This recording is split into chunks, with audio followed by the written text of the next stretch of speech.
Di harga 12 jutaan di saat brand lain ngasih lu laptop gaming dengan GPU RTX 3050 atau bahkan 2050 doang, yang satu ini ngasih lu GPU RTX 4050. Apalagi isunya laptop bakal naik harga. Apakah ini scam atau justru ini barang yang sangat amat menarik di penghujung tahun 2025 ini? Mari kita bahas Colorful Evolve P15 2023.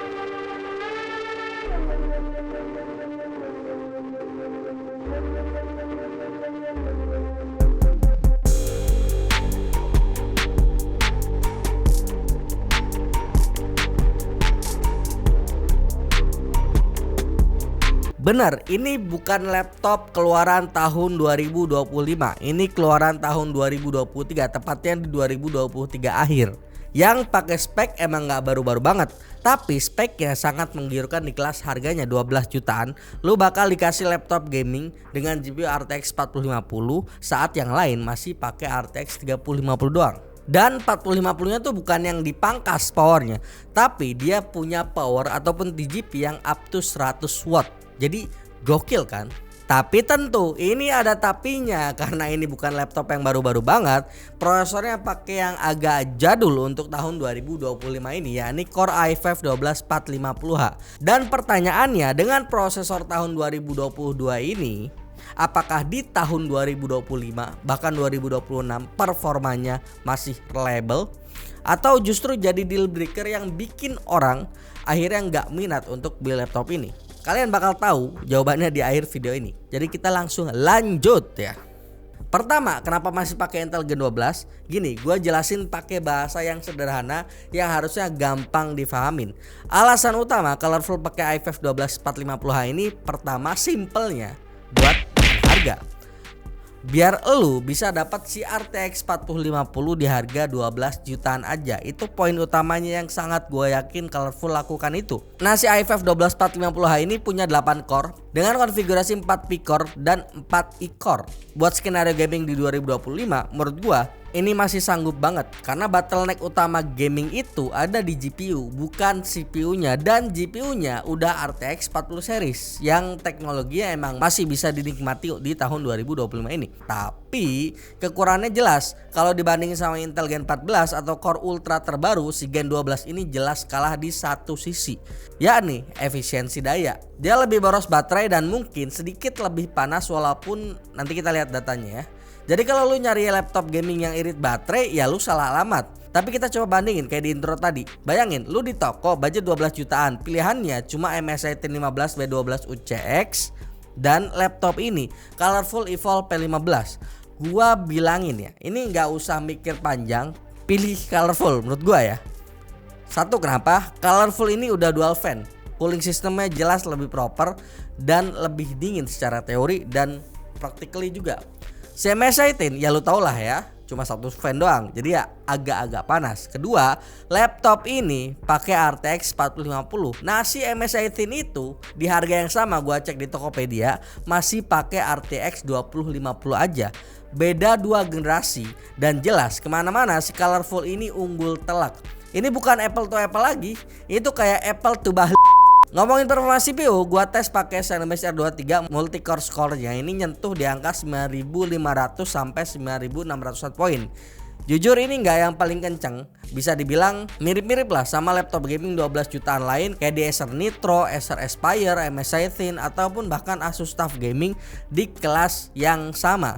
Tapi ini yang gokil, suhunya saat kita tes pakai Cinebench R23 cuma mentok di 67 derajat Celcius doang pas digeber Cinebench R23. Ini adem banget bos. Intinya cooling system di laptop ini works banget. Suhunya adem dan konsisten performanya, yang bikin kenyamanan pengguna saat kita ngegeber laptop ini untuk main game maupun productivity itu mantap. Kerasa aman, nyaman, dan nggak ada kekhawatiran bakal tangan ini kerasa panas ataupun kerasa ada yang turun performanya, itu nggak ada. Intinya aman dari sisi itu. Tapi sisi lain ada satu hal yang bikin gua tuh agak nggak adem saat pakai laptop ini, yaitu bobotnya. Laptop ini bobotnya di 2,4 kg, belum sama chargernya yang 180 watt yang cukup gede, bos. Jadi buat kalian yang mobilitasnya tinggi dan mau jadi ini daily driver, ya saran gua siap-siap aja bakal sering olahraga punggung tiap hari. Ngangkut 2,5 kilo, ya mungkin 3 kilo lah ya, ditambah barang-barang lain. Itu lumayan berasa di punggung. Apalagi buat orang-orang yang sering naik turun ke kantor tuh pakai KRL gitu kan. Itu bakal ya agak encok bos setiap hari kalau kayak gitu kan. Terus kedua soal storage, dia pakai 512 GB SSD NVMe, tapi sayangnya masih Gen 3. Di tahun 2025 ini rasanya agak gimana gitu ya. Laptop gaming lain udah pakai Gen 4, speednya juga ya seadanya karena ini pakai Gen 3 gitu kan. Cukup tapi nggak ngebut begitu kata-katanya. Layarnya gimana? Cukup aja 15,6 inch Full HD 144Hz, warnanya udah 72% NTSC. Buat main game udah enak, refresh rate-nya udah 144Hz. Buat ngedit tipis-tipis juga warnanya masih masuk akal, meskipun bukan yang terbaik di kelasnya. Tapi jauh dari kata jelek. Ini udah cukup proper untuk kalian mahasiswa yang biasanya kan ikut UKM tuh, ataupun ikut BEM, ataupun ikut kegiatan lain. Itu kan misal lu jadi divisi media terus ngedit video foto, ini harusnya udah sangat amat cukup. Port IO nya ini baru. Oke, ini lengkap, ada USB-C, terus ada 3 biji USB-A, HDMI nya juga udah 2.1, masih ada RJ45, dan bahkan mini display port 1.4 ini masih ada di laptop ini. Jadi lengkap sangat. Cocok buat kalian yang sekali pakai laptop itu pakai banyak peripheral tambahan kayak keyboard iya, joystick iya, mouse iya, itu kan colok-coloknya tuh banyak gitu kan. Itu bakal kebantu banget dengan port I/O yang lengkap di laptop ini. Dan keyboardnya udah ada backlightnya, menariknya meskipun cuma satu warna doang, warna biru doang. Ya di harga 12 juta nggak usah minta RGB yang nyala-nyala bling-bling merah kuning hijau lah ya. Jadi ya udah cukup gitu, ada backlit biru juga gitu loh. Buat ngetik feelingnya standar, nggak ada yang spesial, tapi ya oke lah ya. Buat experience saat main game, keyboardnya ya biasa sih. Kalau lu ada mechanical keyboard, saran gua pakai mechanical keyboardnya biar lebih kerasa feeling saat main game ya. Dan ngomongin main game, ini kita buka datanya.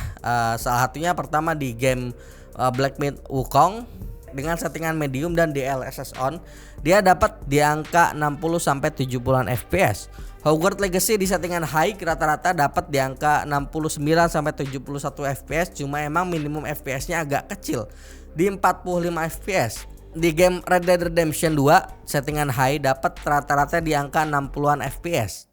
Jadi ini udah cukup smooth untuk beberapa game yang berat ya. Selanjutnya ada game Cyberpunk 2077 di settingan ultra. Ini game yang agak berat di settingan ultra ya. Ini rata-rata dapat di angka 40 sampai 50-an FPS dengan minimum FPS di angka 25-an. Tapi kalau misalnya lu turun ke high atau pakai DLSS, ini harusnya udah lebih tinggi FPS-nya, nyentuh di angka 70 sampai 80-an FPS. GTA 5, game sejuta umat yang masih digandrungi beberapa orang di settingan very high MSA kali 2, ini rata-rata dapat di angka 80-an FPS. Jadi terbukti kan kombinasi Intel Gen 12 plus RTX 4050 ini masih powerful banget buat ngelibas game-game berat di 2025 ini. Kenapa? Singkatnya, karena kerjaan berat gaming itu dihandle sama si RTX 4050 dan CPU Gen 12 itu masih lebih dari cukup buat ngasih makan data ke si GPU. Terus bisa buat AI nggak bang gitu kan? Karena sekarang zamannya kan serba AI gitu kan.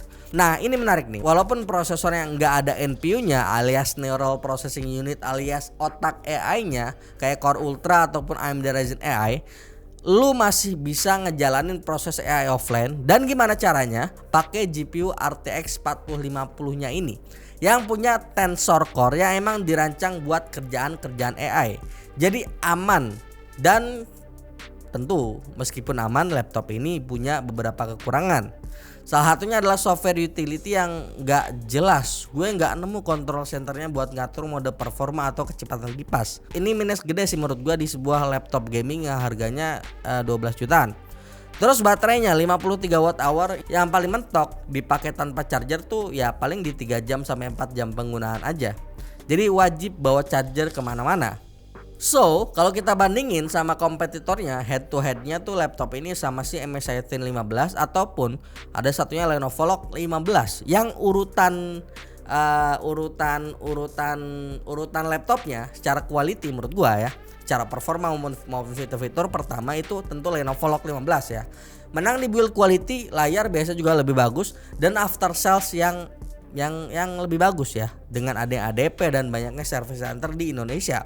Dan yang sekelas sama laptop ini itu tuh dia pakai RTX 3050 tapi yang udah 6 GB, yang performanya emang masih di bawah laptop ini, cuma udah mepet, udah sedikit nyentuh RTX 4050 di beberapa skenario. Nomor 2-nya baru laptop ini, Colorful Evolve P15, menang telak di raw performance. RTX 4050-nya ini juara di kelas harga 12 jutaan karena dia TGP-nya udah mah gede gitu kan, dan emang raw performance-nya kenceng dibanding 3050 atau bahkan 2050. Dan suhunya ini paling adem di antara beberapa laptop tadi yang gua sebutin. Nomor 3, nomor terakhir baru si MSI Thin. Keunggulannya apa? Mungkin sedikit lebih hemat daya aja, itu aja. Ya pasti sih karena TGP-nya juga kan rendah gitu kan. Dan oke, kita ke kesimpulan dari video ini.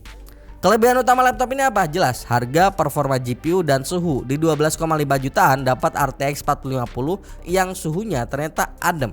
Gokil. Tapi kekurangannya juga ada gitu kan. Satu, SSD masih Gen 3. Kedua, bobotnya yang agak berat di 2,4 kg. Ketiga, software utility-nya nggak jelas. Dan keempat, baterainya boros. Dan kelima, yang paling penting, after sales-nya ini colorful karena brand laptop baru meskipun di komponen lama.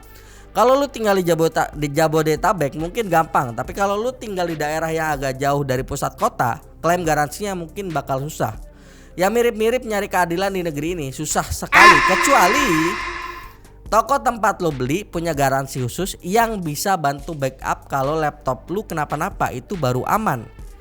Jadi Colorful Evolve P1523 ini adalah laptop high risk high reward menurut gua. Performanya kenceng di harganya, tapi ada beberapa kompromi yang harus lu telan, yang udah gua sebut tadi. Jadi gimana menurut lu dengan harga 12 jutaan ini, apakah laptop ini masih sangat worth it dibeli di 2025? Komen di bawah dan kita sudahi video ini. Agak ngos-ngosan juga ya, agak berapi-api. Oke, cukup sampai sini video kali ini. Jangan lupa like, share, subscribe channel ini. Sebagai bentuk dukungan dan semangat untuk kami, kunjungi terus spamchannel.com agar dapat melihat perkembangan teknologi usia bidang IT. Join Discord server dan follow sosial media kami di kolom deskripsi. Sekian dulu, gue Yusril dan Aldi di belakang kamera yang sedang LDR dan udah nggak dapet jatah lama. Sampai jumpa di video selanjutnya. Bye bye.